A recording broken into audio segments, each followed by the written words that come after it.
Hey, welcome to today's video. It's Nick, your healthy weight loss coach. Today's video, I'm going to provide you with 12 of the best healthy fat loss tips that I've experienced and researched over the past 10 years of working with almost 4,000 women, helping them transform their bodies and wake up to a new way of living. And these 12 tips are, maybe you've heard them before. I tried to not provide just generic tips like the million of tips you can find on Google or YouTube.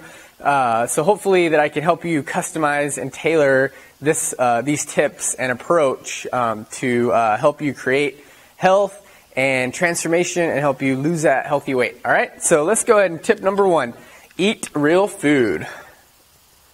So just a little bit of context. The main premise behind this eat real food is to avoid diets, avoid restrictive diets. If you're hungry, eat. We don't want to suppress our appetite. We want to satisfy it with real food, as organic as you can, your protein from high quality, organic, grass-fed, wild-caught, pastured sources, your carbs of non-GMO, gluten-free grains, starches, fruits, vegetables, your fats from non-refined industrialized oils like coconut oil, avocado, olive oil. So that's what eat real food is all about. Avoid the diets. Focus on eating high quality, nutritious, wholesome food that is going to supply your body with the nutrients and minerals it needs to elevate the metabolism and to create true healthy weight loss. Number 2, we want to make sure to lift weights. Now that myth is very pervasive in the women's weight loss industry that you can bulk up by lifting weights. Actually, the opposite is true for most women. If you don't lift weights, you're going to bulk up and you're going to grow sideways. You're going to lift weights. You definitely don't want to pick up those 5-pound pinky weights for every single exercise. You want to make sure to lift weights in a metabolic resistance form. I have some of these videos in another channel that I'll post a link to in this video that I call metabolic resistance training. And it helps you lift weights with free weights, dumbbells, body bars, avoiding machines, so you can create a functional body and a very long and lean toned body. So lifting weights builds lean muscle. Muscle burns fat. There's no other way to burn fat really other than to build lean muscle. Number 3, the way you want to lift your weights is by doing interval training. And this is like metabolic resistance training, MRT, interval training like HIIT, high intensity interval training. So you want to grab your weights, you want to do like 4 exercises in a row, rest, or do some cardio. Do another 4 exercises, rest, do some cardio.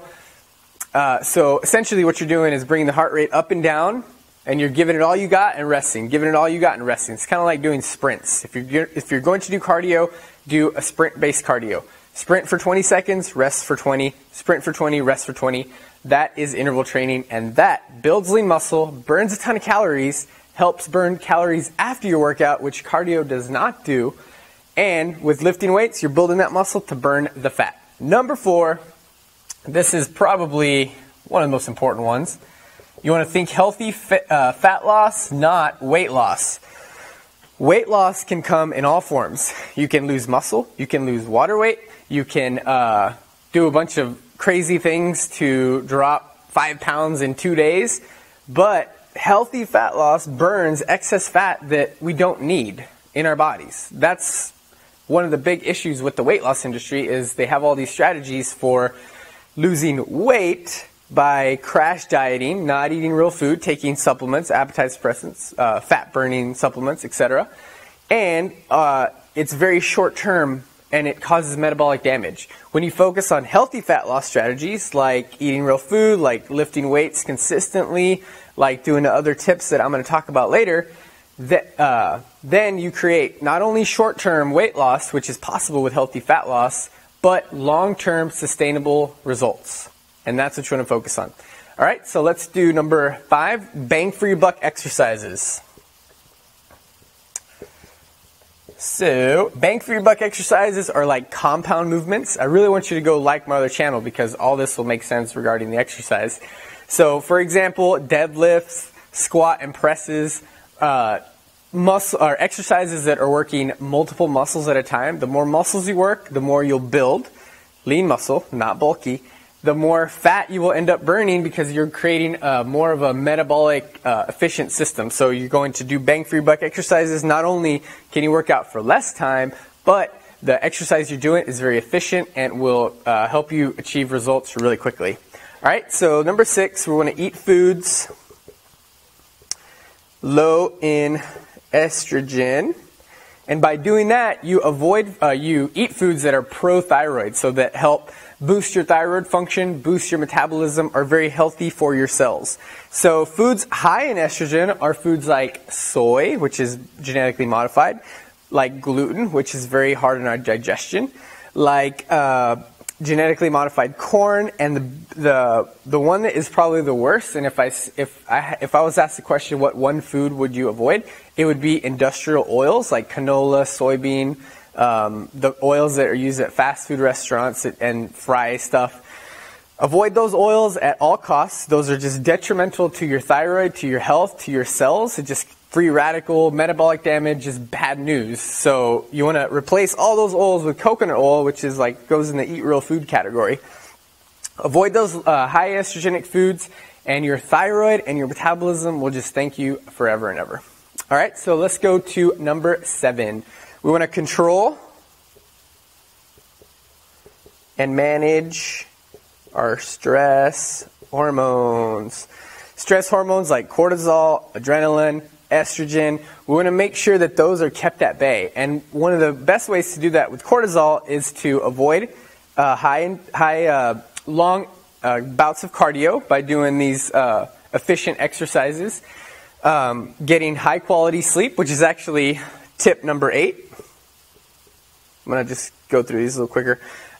Getting high quality sleep. If you are not sleeping well, sleep is when your body rejuvenates, regenerates your hormones, like your beneficial hormones, like growth hormone, progesterone, and other ones. But if you are eating foods high in estrogen, if you're not sleeping, if you're not exercising, all stress hormones are cumulative, meaning they kind of compound. Your body has the stress reaction to everything, to emotional stress, to physical stress, to lack of physical stress.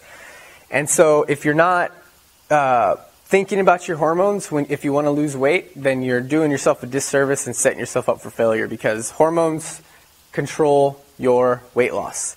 Sleep, go to sleep ideally from 9:30-ish, 10 to about 5. That's the ideal sleep period where the hormones are being replenished and regenerated at the highest rate. If you have to work night hours, you got to really, when you sleep, get your room really dark to avoid any sunlight during the day so you can mimic what nighttime does. It's very difficult to do that, but if you are working and you have to do what you got to do, then you will. But either way, just try to get 6.5 to 8 hours of sleep, however much you need. Number 9, we want to focus on the 3 components of meals. And so the 3 components of meals are essentially balancing your carb, protein, and fat ratios. So you want to incorporate one of those 3 in most of your meals, if not all of them, in your main meals and your snacks. A good snack would be a pastured hard-boiled egg with a piece of fruit. So just as an example, you have your protein, your fat, and your carb. All right, so number 10, let's focus on one behavior goal at a time. So most of us set outcome goals. I want to lose 10 pounds. So what is it going to take for you to lose those 10 pounds? It's going to take altering, transforming your habits and behaviors. So focusing on one behavior at a time ensures you can accomplish that outcome goal. But action behavior goals are way more effective and efficient at setting those instead of the outcome goals. So behavior goals are like, I'm going to exercise 3 times a week, Monday, Wednesday, and Friday. I'm going to prepare my snacks on Sunday to avoid impulse purchases. Those are behaviors. That's where true transformation will occur. Number 11, focus on the 90-10 rule. And this kind of brings all this into perspective. Like, some of this can be overwhelming. It's like, I can't, avoid all these foods, eat all these foods, do all these exercises.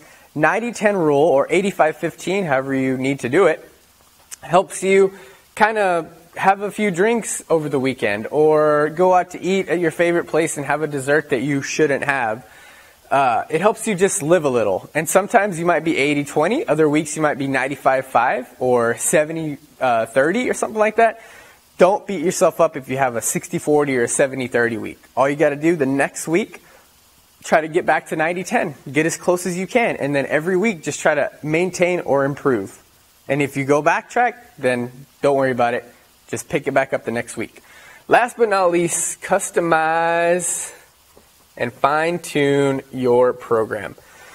We are all unique. We all require different approaches. We're all at different states of health, different realities, different circumstances. You have to know, number one, where you're currently at. And you got to meet yourself there and to focus on the behaviors to start incorporating all of these tips. And as you go, you'll be able to fine-tune fixing one nutritional stressor at a time, one lifestyle stressor at a time, fixing one thing, transforming one habit at a time in order to accomplish all these tips and more. Okay? So the fine-tuning aspect of this is the most effective part of creating healthy fat loss, but it's also the most challenging because, we have busy lives. Like, you don't do what I do for a living, or you don't exercise or cook for a living. So these challenges need to be addressed, however. You just can't ignore them. Closing your eyes to something doesn't just make it go away. You know what I mean? So what you need for this is usually some type of coaching, accountability, or support. And in the form of anything. Weight Watchers is great at this. I don't agree with their philosophy, but they have a lot of success because they're awesome at creating accountability and support. And I don't recommend them, but if that's what you have to do to get started, then you need to do what you have to do. So at the below this video, I'm going to kind of put these also down there, so if you can't read my writing or don't want to watch the video again. I have a link to where you can apply for a strategy session with me. And what we'll do in that strategy session, we'll talk for 20 minutes. I will shed some light on the 3 nutritional stressors that are blocking your weight loss results, and I'll provide solutions for those. At the end of the call, if we think we're a good fit to work with each other, I have a 90-day metabolic makeover program that might just be perfect for you, or it will pretty much accomplish every single one of these 12 tips and beyond. So that is tip number 12.5. Get some coaching, get some support, accountability. I can help you do that. Click that link below. Let's chat it up, and let's see if we can help each other out. Thanks.